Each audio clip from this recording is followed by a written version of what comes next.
Hello, Colorado State. My name is Jackie Wilson, your host of CTV Talks, and we're here with Dr. Lori Peek, sociologist here at CSU. Dr. Peek, would you mind telling us a little bit about yourself and your affiliation with CSU? Sure, thanks, Jackie. My name is Lori Peek, and I'm an associate professor of sociology and also the co-director of the Center for Disaster and Risk Analysis here at Colorado State University. Wonderful. And Dr. Peek is also the co-director of Shoreline, a wonderful new program. Would you mind telling us a little bit about that? Sure. Shoreline is a new project that my collaborators and my collaborators at Columbia University at the National Center for Disaster Preparedness and myself have been developing over this past year, and we're just getting ready to launch. Wonderful. And Shoreline, I know, is an acronym. Would you mind describing what those mean? Yes, and so I'll tell you a little bit of background on the program. So with the researchers at Columbia University, since the BP oil spill in 2010, we have been monitoring the mental and physical health of children along the U.S. Gulf Coast that were impacted following that catastrophic oil spill. And one of the things that our research in those communities, both the survey research as well as interview research that we did in local communities, really showed was that not only were children suffering mental and physical health consequences from that disaster and other disasters, but also that both the youth in the communities as well as other adults in the community were really saying that we hope that kids could come out of this, even the most disastrous situation, with more opportunities, more hope for a brighter future. So it was really out of the loss and disaster, that we started thinking about what is a program that we might be able to develop that could respond to those needs and desires in the community. So that's where Shoreline came from. And Shoreline is indeed an acronym, and the shore in Shoreline stands for skills, hope, opportunity, recovery, and engagement. And the skills, hope, and opportunity are the three big things that we heard over and over and over again in the communities in Louisiana, Mississippi, and Alabama, where we've been working most intensely. They said our kids need more skills. They need more hope for their future. They need more opportunity so that they can recover from disaster and so that they can better engage in their communities. So that's where the shore in Shoreline comes from. That makes a lot of sense. Dr. Peek, along those same lines of what Shoreline is all about, you talk about giving these children skills for their future and hope for their future.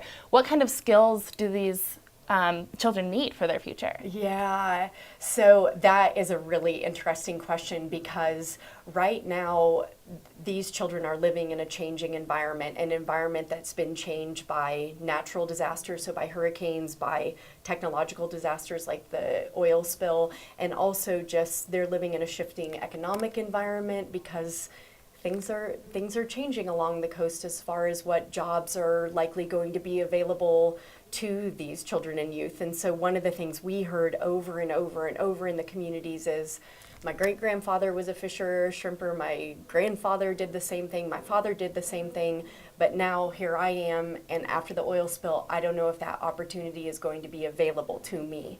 Mm-hmm. And so that is one of the questions that people actually pose to us is, we don't know what jobs are going to be available in the next 10 years. How could we give our kids, our youth, better skills so that they are more prepared for the 21st century? So some of the things to tell you to kind of answer that, what we're going to be doing with the program is that we are working in 5 high schools along the Gulf Coast. And so 3 in Louisiana, 1 in Grand Isle, 1 in South Lafourche, and then 1 in New Orleans East. And then we're also in Gulfport High School in Mississippi and at Bryant High School in Alabama. And all 5 of those communities have been heavily impacted by hurricanes as well as by the oil spill. And so that's how we selected them, because they were really communities that have been repetitively hit by disaster, and that we identified and that the communities themselves said our kids need more skills, hope, opportunity, and so forth. And so what we're actually going to be doing in those 5 high schools is that we're going to be working with what we're calling shoreline chapters. And so each of the 5 chapters in the 5 high schools have a teacher sponsor, and then we're going to have somewhere between 12 to 16 high schoolers who've been selected, competitively selected for the shoreline program. So we had a whole application process where they had to respond to a number of questions. Each of these 5 shoreline chapters, the students in the chapters are going to identify a problem related to disaster recovery, disaster preparedness, what they think could have helped them as young people in the face of these catastrophes. And then they're going to develop a project that they're going to work on as a shoreline chapter. And then the 5 chapters are going to come together and share what it is that they did as a chapter. And so they might write a book on disaster recovery where they gather children's stories. They may develop and create hurricane evacuation go kits where they actually help kids to put together what is it you would take if a storm is coming toward the Gulf Coast. So they can come up with anything they want to do, but then they're going to work on these projects together where they're developing teamwork skills, where they're developing problem solving, where they're learning how to work together toward an end goal, developing communication skills, all of these different things. And then at the end of the year, they're going to come together and present this at a big final summit that we're going to hold along the Gulf Coast. Okay, great. After we wrap up our first year of this. Definitely. We'll definitely be staying tuned and looking forward to all the information and upcoming events from Shoreline. Thank you so much, Dr. Peak. We really appreciate your interview.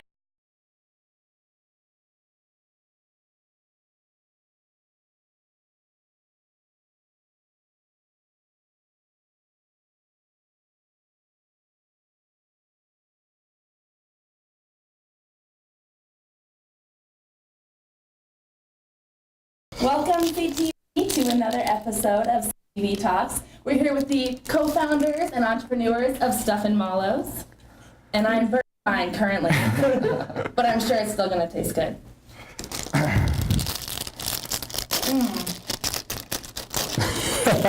Gentlemen, would you like to tell us a little bit about yourselves? Yes, ma'am. Well, we are Fort Collins Specialty Foods, and our first brand is the Stuff and Mallows brand, which is a chocolate chip stuffed marshmallow. And Tyler will give you a little pitch here about what we have going on. Yeah, so we actually started when I was a kid with my dad. We used to shove chocolate inside our marshmallows to get the chocolate to melt. And so it started as a project actually here at CSU, where we had a different idea that ended up being not working out. So last minute we came up with this crazy idea to figure out a way to make marshmallows with chocolate inside. And so we spent the last couple of years trying to figure out how to perfect that recipe and perfect how to get it so the chocolate doesn't melt inside. And after we came out with our chocolate chip, then we came out with our mint chocolate chip and also our chocolate and peanut butter flavors. So we've been just cooking marshmallows and selling them as fast as we can.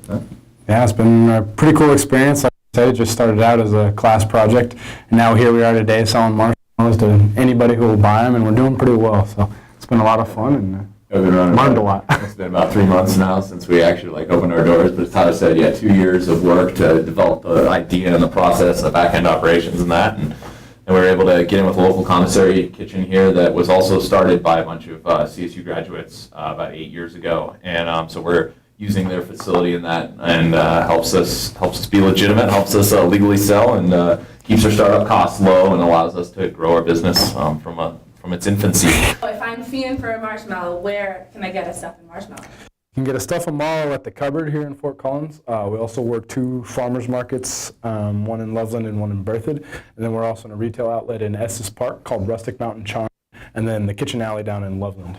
So the 3 retail locations, you can find us online. Berthoud. And then we're also in a retail outlet in Estes Park called Rustic Mountain Charm, and then the Kitchen Alley down in Loveland. So the 3 retail locations, you can find us online at stuffandmallows.com. We also do specialty orders. We'll do bulk orders. If you contact us through our email, which is on our website, also through Facebook, we'll take orders and stuff through there. So and we actually talked today about getting into the Ram Zone and getting a bookstore on campus, and we're going to try and get into Cam's lobby, these little 2-packs in there too, so students can have them as a little snack.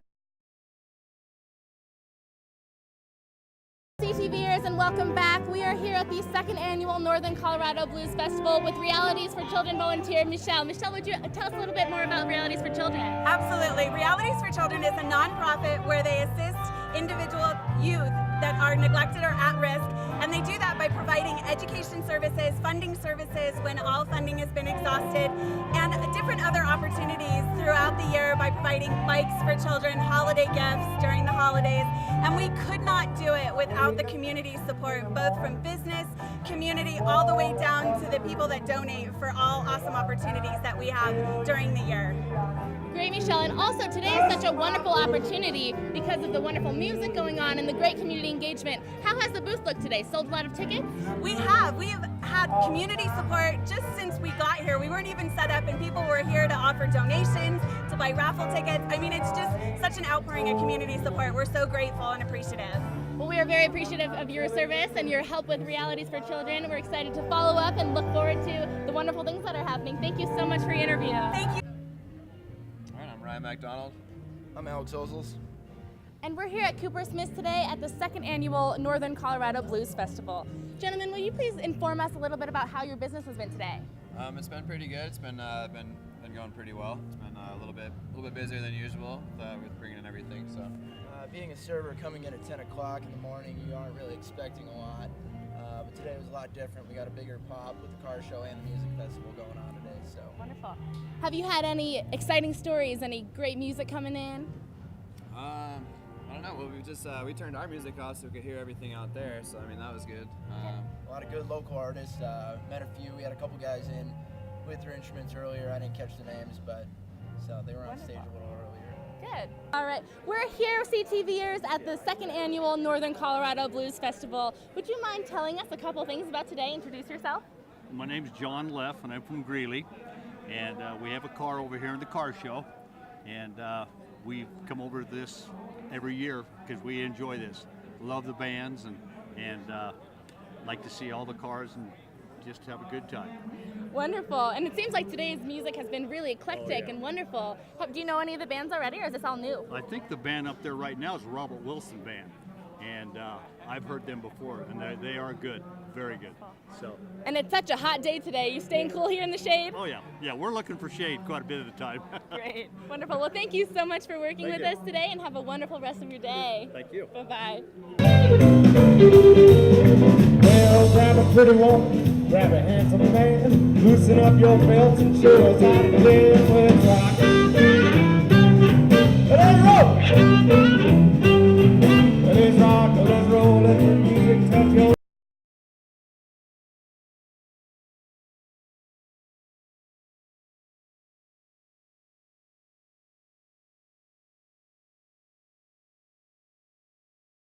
Girls, put on your rain boots and get excited to bring out your fall fashion for the next few days. In the Denver area, it can get as low as the high 50s tonight with rain going into the weekend. Across Colorado, we're seeing similar temperatures. In Vail, we'll see temperatures in the high 50s, while in Colorado Springs, we'll see temperatures in the high 60s. There will be isolated and scattered thunderstorms around the state, so please be careful if you're driving on the interstate.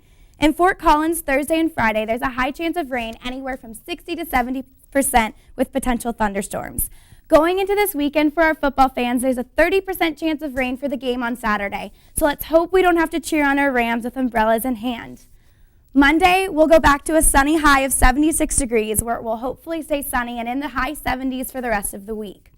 So unfortunately, we'll see a little bit more precipitation, but by the beginning of next week, we'll be able to wear our summer fashion for a little while longer. So don't get too comfortable in your leggings and rain boots. Thank you for watching CTV. Welcome to my block party. Glad you can make it. The only triple doubles you get come with fries. Last time you blocked someone, you were online. I can do this all day. Your moves are just gay.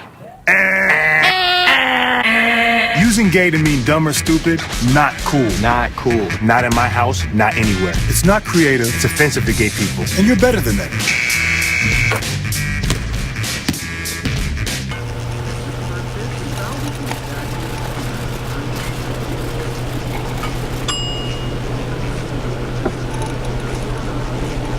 Chill raw and prepared foods promptly. 1 in 6 Americans will get sick from food poisoning this year. Keep your family safer. Check your steps at foodsafety.gov.